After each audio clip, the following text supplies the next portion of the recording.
An evening in Ottawa's Byward Market is full of life and color, time with friends and family, good food, and plenty of fun.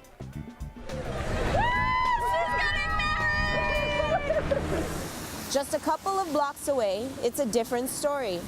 This is Murray Street.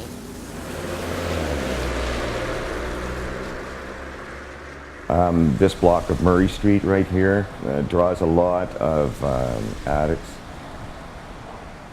People are here to meet whoever and do whatever kind of business they're doing, and they use very close to here too. The first time I got drunk, I was 11. It was one of those things where, a friend took a shot out of every bottle in his dad's cabinet, and we just got shit-faced. And from what I've read about alcoholism, that when you're a fledgling alcoholic, you change. The first time you get drunk, something inside you just flips over, and I could almost feel it. And I had a family, and I had a nice life, a good job, and then things slowly kind of started to fall apart. I'd do a little cocaine on a weekend at a party in another room than my wife, so she couldn't see it, that kind of thing. And it just escalated from there. I was in Vancouver in the 1980s and the early 90s, and when they opened up Insight, within a few days they made East Hastings Street walkable again. Before that, it was an open-air drug market. There was prostitution and all kinds of crime going on, and lots of open-air drug use. And the average person just wouldn't walk down that street. They wouldn't feel safe.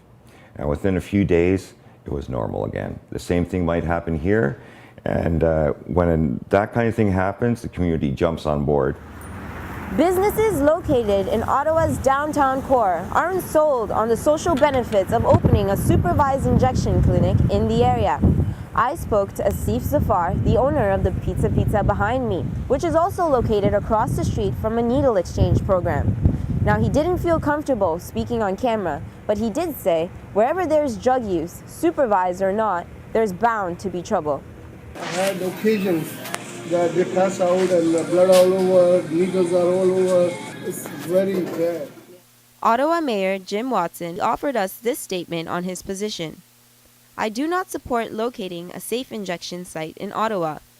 My priority on this issue is to continue the work I started as Minister of Health Promotion and provide funds and support to prevention programs. Why do you think Ottawa needs a supervised injection clinic right now? Yeah, I think that over my 2 years of living in Ottawa, I've seen many of the same problems that I was dealing with in Vancouver, and Ottawa would be a really good place to have a safe injection site.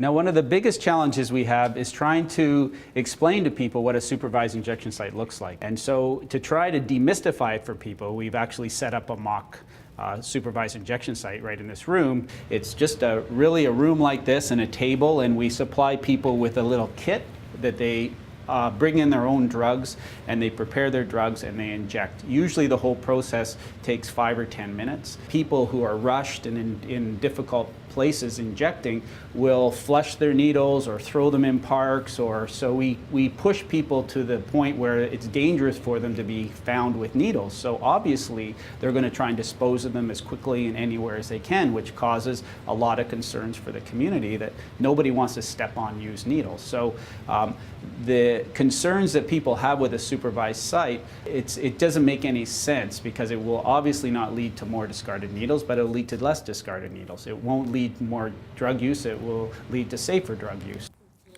I was never one that robbed people or used violence or anything like that, but I used to con hospitals and shoplift for a lot of the drugs I did illegally. And it was just scurrying around. It was so high pressure and exhausting all the time. People think, you're sitting around getting high all the time, but to support that lifestyle, it's so stressful. And I just broke down. I was just sick and tired of being sick and tired all the time. Those times where people want to get better are sometimes few and far between. I met this incredible man, Dr. Bruce Marshall, who put me on methadone and morphine maintenance. And he put up with a lot of my shit for quite a while. just deceptive behavior to get drugs and stuff like that. And but he always, you know, believed in me, and I eventually was able to straighten myself out. Along the way, Oasis was really good too. It's kind of like a second tier kind of thing for people looking for different types of programs. We provide a full range of services for people, recognizing that addictions is a condition that has a huge variation in terms of the impact on people's lives, and that we need to have a variety of treatment options in order to provide appropriate interventions depending on the complexity of the person's addiction. I mean, nobody wants people to be using drugs in their backyards or in public washrooms or in stairwells and parking garages, and the people who use drugs don't want to be using their drugs in those places either. What a supervised injection facility is a place where people can go to use their drugs. So this is a place where we want people to come to use their drugs, and we want them to do that because it reduces the public nuisance associated with their substance use, and it provides them with a safer, more secure place in order to use their drugs. I think there's not enough media attention on the issue because the feeling against drug addicts is so prejudicial. The propaganda has told us that drug addicts are criminals. They deserve to be in jail, and it's a terrible crime. So once communities get experiences of having a supervised injection facility or drug consumption room in their neighborhood, they actually turn around and become supportive because they see the value, they actually see the change. So the types of things that a community is afraid of in terms of open drug use and things like that are actually the very things that supervised injection facilities are a response to. They will actually help that situation. In the next few months, advocates plan to apply for a Health Canada exemption. If successful, this will allow for a safe injection facility in Ottawa. Oyeyinka Oyelowo, 25th Hour.